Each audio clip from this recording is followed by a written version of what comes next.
What's cracking, everybody? You're back with Mr. Berger, and tonight we're going to be taking another look at my ladder deck. We'll talk about the one change that I made in a moment here, but first I want to talk about what I do to counter his Elixir pump. He puts it in the classic spot that allows it to be safe from you, in this case, me, right? Hitting it with a rocket and also hitting his princess tower.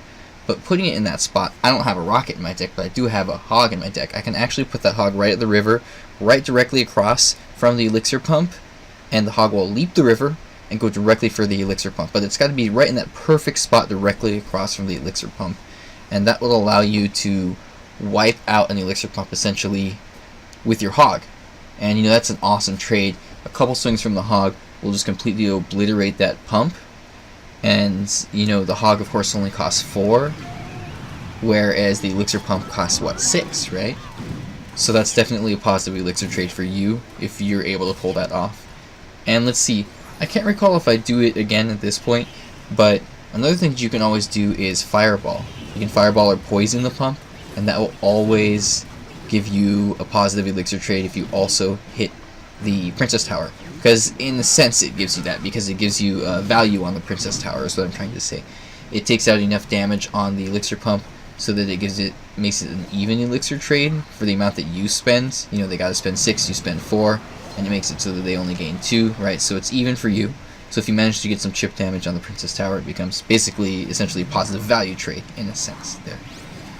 Now, with that hog countering the pump on the other hand, it's always going to be positive for you. But when you send that hog in, they're probably going to see it, and they're going to put down something like a Goblin Gang or some sort of, you know, counter unit to destroy your hog. So you'll see what I did there on that first push was he put down the Goblin Gang, and I had my zap ready, so I was able to get the Princess Tower and the Goblin Gang and everything with my zap. Here again, right directly across from the the Elixir pump there.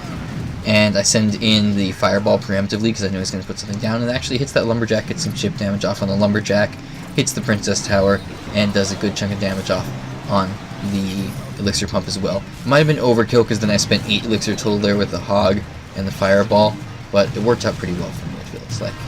So anyway, guys, if you haven't noticed yet, the one change that I made in this deck from the one that I was running previously is I switched my guards out for Goblin Gang. And if you recall, I actually talked about doing this a few times, and I mentioned that Goblin Gang is a totally legitimate replacement for the guards in that deck. And if you introduce the Goblin Gang into this deck, it gives it a much more reliable and solid element of zap bait, because you got the bats and you got the Goblin Gang there, which are both very susceptible to zap. Now, another thing that I wanted to share with you guys tonight is these are some of the ladder matches that have allowed me to push higher than I've ever pushed before. So this one got me up to 4450, and at this point I've pushed up to 4480 is the highest, and I will share that match with you after this one, I think. You know, I feel like proud of myself a little bit, but at the same time I know that it's partly due to the fact that ladder has become inflated in a sense. I like CWA put it that way, he used that term, and I like how he put it that way. You know, since they made that change to it where it's now, rather than resetting down to like 4,000 trophies if you're anywhere below 4,900, it gets cut in half above 4,000. You know, that big change to ladder, it really makes it so that there's a wider separation between players' card levels and skill levels than there was before, because then you don't just get a whole bunch of people who are randomly between 4,000 and 4,900. You know, so you have people who are like level 10s and 11s with like level 10 and 11 commons and level like 7 and 8 rares or something like that. You know, like almost tournament standard level cards going up against like max level decks essentially, right? People with a bunch of max level cards in their deck like yours truly.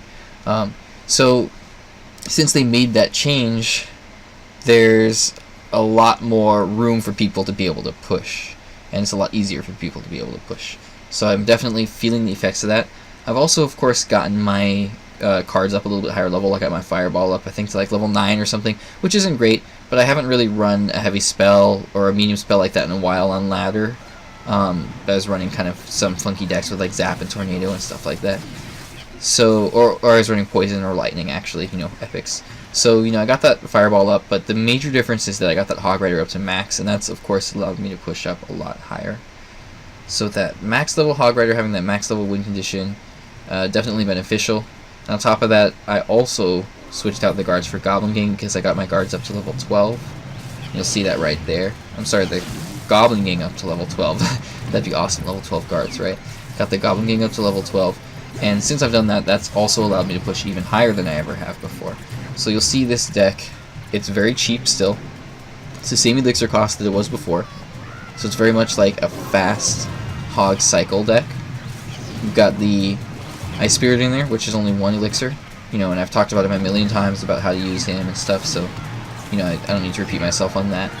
But, you know, he has the potential for a lot of big positive elixir traits. Then you got the bats in the place of like skeletons, you know, to compensate for having a little bit more DPS, a little bit more expensive, but still work out really well for having a cycle deck. You got the Zap, which is also really cheap. Got that Knight in there because, you know, he's my max level Knight mini tank. And you can see it works out really well, cycles really fast. I was able to outcycle all his defense there and just get a massive push going with the Knight and the Hog, and just absolutely obliterated his tower there. Alright guys, this is the match that got me up to, I believe it was 4480, and I think I dropped slightly after that, but you know, it's a new personal record, so I'm pretty proud of it.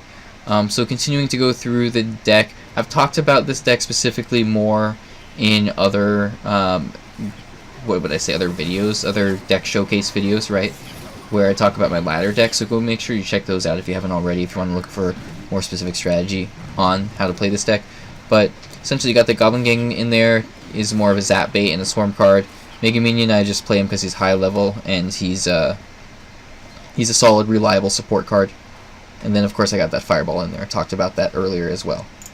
Alright guys, so what I want to do for this match here is I want to talk about specific decision making and see how it goes and kind of the thought process and, you know, what I was thinking and why I put cards down in what spots and stuff. So you can see here I have to counter those E-barbs. I generally would use just like an Ice Spirit and a Knight, but I didn't have that, so the Goblin Gang actually does a pretty solid job.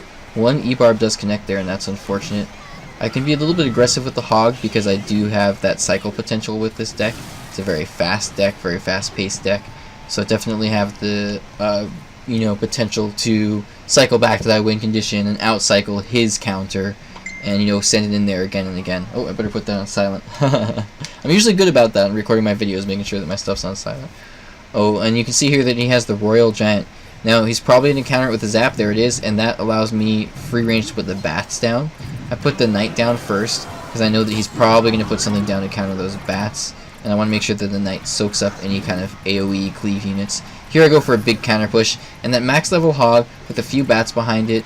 Look at that, guys. It just does an insane amount of damage. I don't even need the support of the Knight and the Ice Spirit, but they go in and help out at the end there. Finish off that tower. He gives me a well played. That was pretty solid. This is probably a point where I'd take him off mute. You guys ever done that? Like, I mute a lot, especially when I, you know, make a misplay or I start losing, because I know personally that I don't want the BMing to get into my head.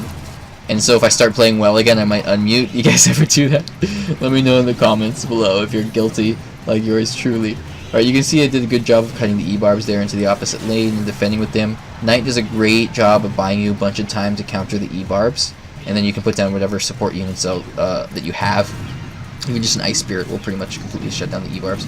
He keeps going for the main King Tower, and although he has Royal Giant, it's a little bit harder for him to get that win off with the Royal Giant because it doesn't do as much damage. And I'm actually going for the Princess Tower, so at this point I just hog in the left and he ignores it too long because he's really going for the 3-crown victory, and that unfortunately is his ultimate demise because that allows me to gain the victory there. He pressured too hard for that 3-crown victory, and unfortunately it didn't quite work out for him. So guys, that's it for my new ladder deck.